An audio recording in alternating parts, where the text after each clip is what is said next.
Salut les camarades de la cour, vous êtes là? Tous ensemble. La santé est présente parce que les enjeux sur l'emploi sont majeurs, alors que les licenciements se tombent tous les jours, que même si on réindustrialise le pays, ce n'est pas l'industrie qui créera des centaines de milliers d'emplois. Par contre, dans la santé et l'action sociale, nous avons besoin d'un nombre d'emplois très important que nous avons chiffré, nous la CGT, à 400 000. 100 000 à l'hôpital, 200 000 en EHPAD et 100 000 pour l'aide à domicile.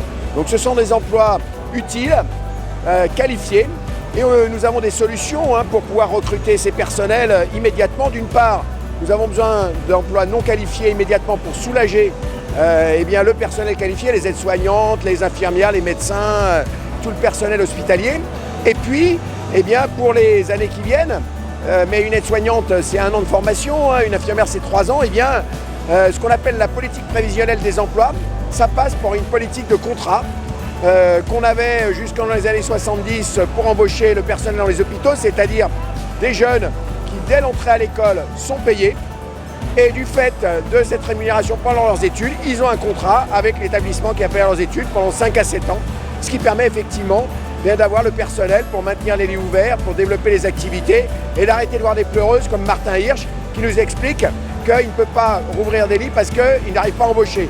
Il n'arrive pas à embaucher parce que les mesures qu'il a prises ces dernières années, en particulier la réforme sur l'organisation du temps de travail, a fait fuir le personnel de l'assistance publique. Aujourd'hui, il y a plus de gens qui démissionnent que de gens qui se proposent à l'embauche au regard des conditions de travail, des horaires et des difficultés pour se loger à Paris au regard du prix de l'immobilier, des loyers. Aujourd'hui, je suis présente avec les collègues puisqu'on fait des réclamations, des revendications, donc CGT. On demandait 300 € pour les personnels hospitaliers, 183 € ne suffit pas. La revalorisation de l'indice, ça c'est important, de la fonction publique, car on demande le dégel, ça fait plus de 10 ans qu'on n'a pas été réévalué. Et bien sûr des moyens, des lits, du personnel. Toutes ces conditions qui font que l'hôpital public est vraiment en danger. Voilà pourquoi je suis là avec mes collègues. Alors moi je continue de manifester même, parce que c'est pas que aujourd'hui, c'est avant déjà. C'est toujours pareil, c'est l'augmentation salariale. Et nous on avait demandé 300 € à la CGT, on est loin du compte, on est d'accord aujourd'hui. En plus ça m'embête que ce soit le gouvernement Macron qui revendique un petit peu d'avoir fait le grand seigneur avec le monde de la santé. Alors que ce mec-là, c'est pas du tout pour moi l'idée que je pourrais me faire de quelqu'un de progressiste. Mais en plus, il pourra revendiquer ça, quoi. C'est-à-dire que j'ai été grand seigneur, je leur ai donné 183 € et encore en 2 fois. Déjà, premièrement. Ensuite, c'est toujours les emplois rendus, c'est-à-dire plus de démocratie à l'hôpital, et ça plus que jamais. Parce qu'aujourd'hui, c'est nous qui travaillons, c'est nous en fait, d'accord, les soignants. Et en plus, en délégué syndical, ça rajoute du travail. J'ai l'impression d'être de plus en plus pénalisé. Et il y a des choses, des décisions qui se sont faites sans concertation, quoi, en dehors des intérêts et des patients et des soignants. Donc ça, c'est la démocratie, c'est hyper important, quoi. Et la participation et la concertation, d'accord. L'arrêt des fermetures de lits, parce que là, par exemple, bon, moi je parle de Robert Debré, mais je sais que c'est comme ça ailleurs. On ferme des lits dans des services et on multiplie, ça. On ferme des services. Et le plus grave encore, c'est on ferme des services parce que les chefs de service n'ont pas été capables de recruter leurs successeurs, quoi. Et ça, on ne peut pas entendre ça, d'accord. Donc c'est tout un système.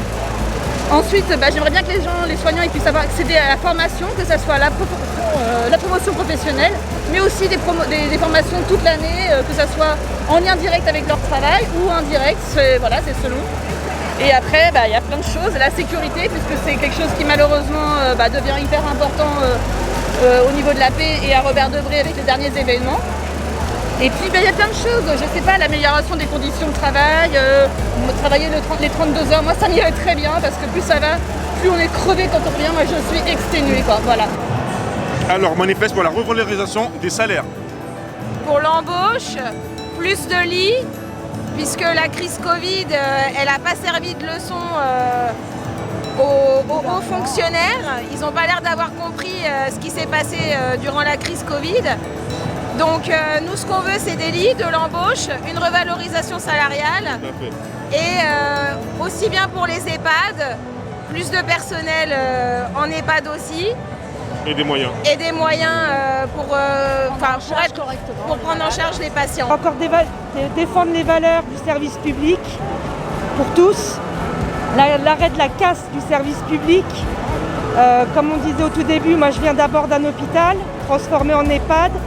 Ça a été une suppression de lits sur le territoire qui est déjà bien défavorisé. Et c'est une perte du savoir-faire au niveau des collègues qui ont été dispatchés un peu partout, tant bien que mal, dans des circonstances pas tip-top. Et on sera, on va dire,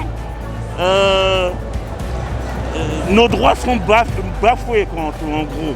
Il y a une régression totale du droit du travail. Et en gros, c'est la casse sociale qui est visée. Voilà, nous sommes là pour ça. Moi je suis Manip Radio. D'accord. Manip Radio, alors ça aussi, bon, ça peut être une revendication un petit peu plus spécifique, mais c'est reconnaître enfin aussi, pas que les IDE et les AS, il y a d'autres corps de métier à l'hôpital, voilà. Et il y en a qui sont encore plus invisibles que les Manip Radio, c'est les techniciens de labo, c'est toutes les petites mains, c'est les corps de métier qui ne sont pas directement des soignants, les techniciens, les services techniques, tout ça, quoi. Eux, ce sont les grands oubliés de tout. Cet exupéry sans cesse dans l'avion